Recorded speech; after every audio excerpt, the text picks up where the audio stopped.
Good morning বন্ধুরা। আজকে নতুন একটা ভিডিও নিয়ে চলে আসলাম তোমাদের মাঝে। দেখে বুঝতে পারছো রেডি সেডি হয়ে নিয়েছি আমরা এখন। সকাল সকাল কোথায় যাব এত সকালবেলা রেডি সেডি হয়ে? পুরো ভিডিওটা দেখতে থাকো তাহলেই জানতে পারবে আমরা সকাল সকাল কোথায় যাচ্ছি পুরো রেডি হয়ে। আজকে আরও বন্ধ ছিল। গাইস, আজ সকাল সকাল কোথায় যাচ্ছি এটা সাসপেন্সই রাখলাম। তোমরা পুরো ভিডিওটা দেখো, তাহলে জানতে পারবা কোথায় যাচ্ছি আজকে সকাল সকাল কাজ বাজ বন্ধ দিয়ে। চলো আমাদের ভিডিওর সাথে থাকো।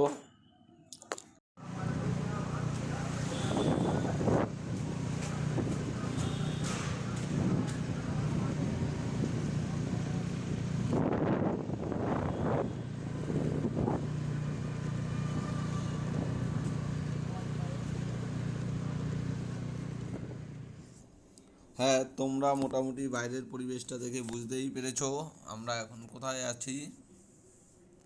ঠিকই ধরতে পেরেছো। হ্যাঁ, আমরা এখন এসেছি বড়মার মন্দিরে পুজো দিতে। অ্যাকচুয়াল কালকে পয়লা বৈশাখ গেছে আর আজকে দোসরা বৈশাখ, তাই আড়ত বন্ধ থাকে, তাই ভাবলাম সকাল সকাল মায়ের দর্শন করে আসি। এই যে আমি আর আমার বউ চলে এসেছি, এই যে এখন লাইনে দাঁড়িয়েছি মায়ের মন্দিরে পুজো দেবো। এই যাবে নৈহাটি বড়মা ইসে মায়ের মন্দিরে পুজো দেবো। যদি একটু না দাঁড়াই লাইন দিয়ে তাহলে হয়। এই লাইন দিয়ে দাঁড়িয়ে এখন পুজো দিচ্ছি, ডালা নিয়ে রেডি হয়ে গেছি। তবে সবাই সাবধান, একটু দেখে শুনে ডালা ফালা এইসবগুলো কিনবেন।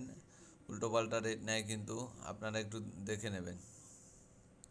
এই যে আমরা মন্দিরের গেটের সামনে রয়েছি, এই যে এখন আমি একটু পোজ দিচ্ছি ডালাটা নিয়ে। এই যে আমার বউ ক্যামেরা করছে, আমি একটু পোজ দিলাম আর কি।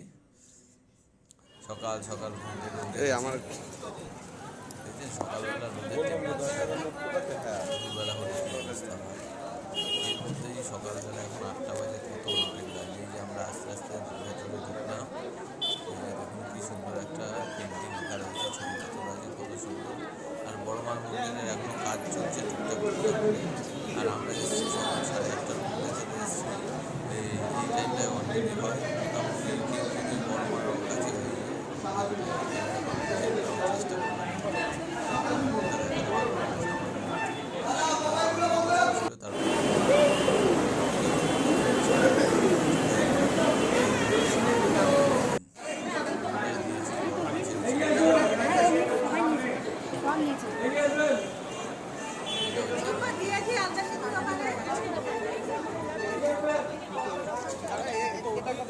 এটা হচ্ছে আমরা মন্দির থেকে বেরিয়ে গেলাম। মন্দির থেকে বেরিয়ে চলে এসেছি এখন রাস্তার ধারে। গেটের সামনে রয়েছে এক্সিট পয়েন্ট, এক্সিট পয়েন্টে দাঁড়িয়ে রয়েছে। এই যে তারপরে এই যে মায়ের চরণামৃত আর এদিকে হচ্ছে প্রসাদ রয়েছে। চরণামৃত রয়েছে আর এদিকে সিঁড়ি রয়েছে, যেটা আমি মাকে পুজো দিলাম। আমি বউকে পুজো দিলাম, বউ আমাকে পুজো দিল। দেখুন কত লাইন পড়ে গেছে। এই রোদ্দুর মধ্যে লাইন দেওয়া করছে। তারপরে পুজো টুজো দেওয়ার পরে গরম গরম পাশেই হ্যাঁ, মিষ্টি দোকান খুলে চলো গেছে। মন্দিরের সামনে গিয়ে তুলবো, এই রোদ্রের মধ্যে তো। খুব সুন্দর। গরম ছিল, প্রচণ্ড গরম ছিল কিন্তু তরকারিগুলো এত সুস্বাদু, গরমে হাত দেওয়া যাচ্ছে না, এত গরম। খুব ভালো খেলাম। তারপরে টুক করে একটু আসলাম ফেরিঘাটে। এই যে ফেরিঘাট, এইখান থেকে বড়মাকে বিসর্জন দিয়ে নিয়ে যায়। এই যে রাস্তাটা দেখছেন, এখান থেকে ওই যে ঘাট করা আছে সামনে, গঙ্গার ঘাট। ওপারে হচ্ছে, ওপারে কোথায় বলুন তো দেখি আপনারা? অবশ্য হালিশহর নৈহাটিবাসী অবশ্যই জানবে, ওপারেরটা হচ্ছে চুঁচড়ো। বাইরের লোক হয়তো নাও জানতে পারেন। এই যে এখানে বড় মায়ের বিসর্জন দেওয়া হয়, চাকা করে ইসে করে নিয়ে এসে। যাই হোক, ভিডিওটা ভালো লাগলে লাইক কমেন্ট শেয়ার করবেন আর আমার চ্যানেলটা সাবস্ক্রাইব করে দেবেন। আর কেমন ধরনের ভিডিও করলে আপনাদের ভালো হয় আমাকে অবশ্যই একটু কমেন্টে জানিয়েন। সবাইকে অনুরোধ করব কমেন্টে জানাতে কেমন ধরনের ভিডিও করলে আপনাদের, বা এরপরে কেমন ধরনের ভিডিও আপনারা দেখতে চান। দেখুন নদীর যে অপরূপ দৃশ্য দেখুন। সকাল এখন বাজে 9টা। যাই হোক, আমরা কচুরি ফচুরি খেয়ে গঙ্গার ঘাট দেখে বাড়ি ফিরছি। আবার দেখা হবে